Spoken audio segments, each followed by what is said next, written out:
Hello and welcome to our WIFR FastCast. Our top story this afternoon, the name of the man killed in a shooting early Sunday morning is identified.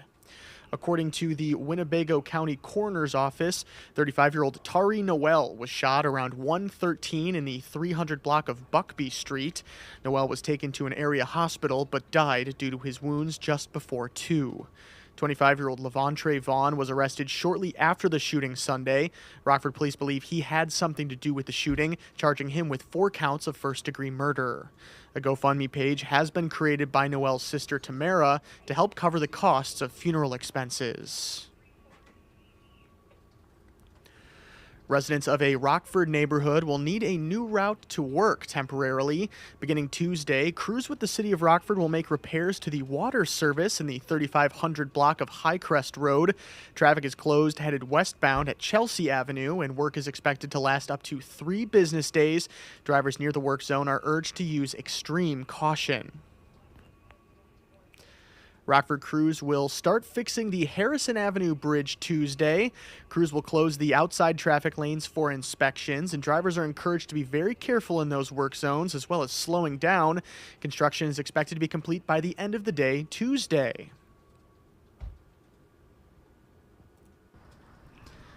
At 5 tonight, a community engagement meeting will be held at Harlem High School to learn more about the proposal by district leaders and to share their thoughts to consolidate District 122. Officials say they've experienced a sustained decline in elementary enrollment, with several buildings operating at less than 60% capacity.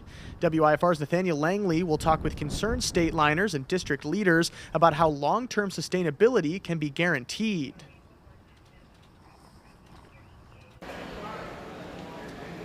Supporting our community's most vulnerable and sharing support for community businesses, U.S. Representative Eric Sorensen visits a pair of Rockford organizations Monday. Sorensen toured the Rockford Rescue Mission, serving lunch to unhoused residents and visiting Benny's Cleaners, a locally owned business which has operated for 80 years. Sorensen says the harsh weather conditions during Stroll on State left many vendors with a loss, and he wants to urge residents to support local this winter. This is personal to me because coming here to the Rockford Rescue Mission means something, because my mom's brother, Tom, my uncle, dealt with addiction, and he lived on the streets of Rockford back in the days that I was the weatherman, and he needed the Rockford Rescue Mission. He was here.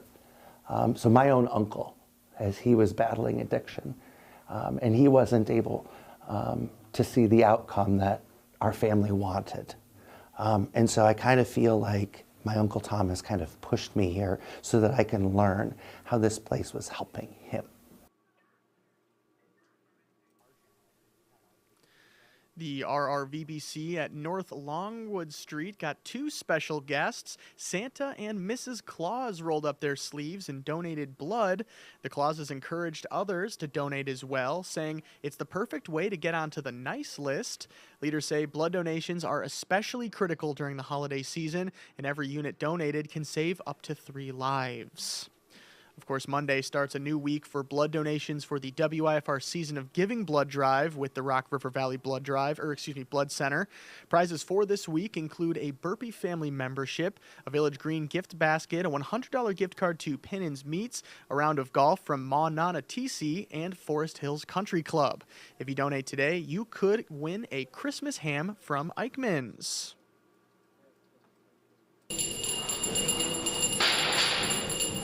Several WIFR employees, including myself, will be ringing bells for the Salvation Army from 11 in the morning to 6 in the evening Tuesday.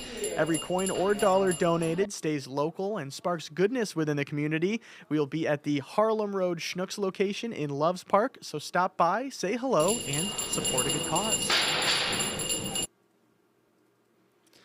Country music singer Mitchell Tenpenny will perform at Hard Rock Casino, Rockford, February 6th.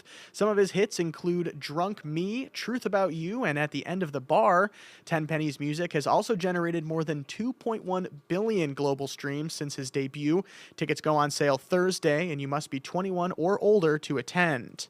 And also at the Hard Rock Casino, Rockford, reality TV show star of Netflix's Life After Death and Live from the Other Side, Tyler Henry, will will also be visiting the Hard Rock Casino on April 18th. He is known for his live audience readings, including to some celebrities like Alan Thicke, Jaleel White, and the Kardashians. Tickets for his event go on sale Friday. And we've got some chilly temperatures here ahead, but we are actually, believe it or not, going to be warming up before we get a little bit colder. Let's take a look at what we can expect here over the next couple of days. So, taking a look at how things are out there right now in the bottom right-hand corner of the screen, you can see we're currently sitting at about 19 degrees, and that is certainly a far cry from our high here for our Tuesday. Look at that. We've got a high of 34 degrees tomorrow here, so above that freezing mark. That being said, we're not going to want to count out the possibility of maybe a snowy, rainy mix there. Then continuing as we go into our Wednesday, those chances for some precipitation are only going to increase, but that's an 80% chance coming up there Wednesday night. Going to be cooling off just a little bit there for 31 for our high. Moving into Thursday, though, that's when we're going to see a substantial cool off. 21 degrees for our high there on Thursday and a 20-degree high for us on Friday. But man, oh man, you guys can see it, so can I. 6 degrees for our high there on Saturday.